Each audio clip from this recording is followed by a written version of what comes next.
How to reset Facebook video recommendations. Hello everybody, welcome back to our channel.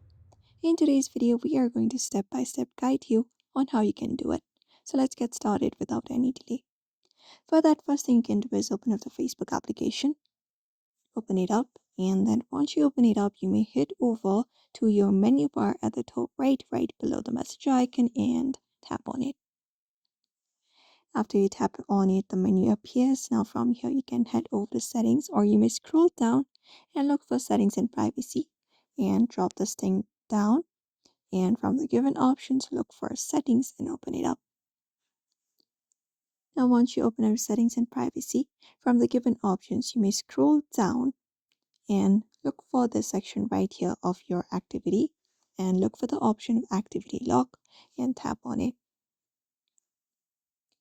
And then once you tap on activity log, here it will show you different activity log of your Facebook.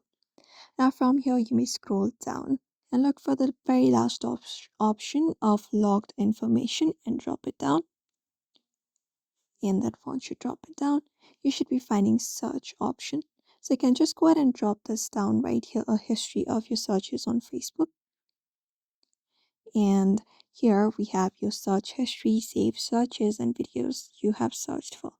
So we're going to clear each of them. First of all, let's head over to your search history. And then once you are here, you can just go ahead and delete each of this.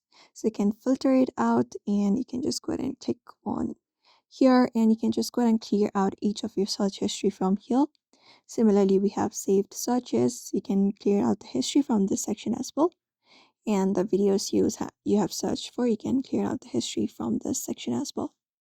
And once that is done, you just need to go ahead, get back to your home page, and you may just refresh your feed and you should be finding the changes. So that's it for now. You may also follow the same process if you want to reset your Facebook recommendations of videos. So I hope this video was helpful. Give it a thumbs up and subscribe for more tips and tutorials, and we will see you in the next video.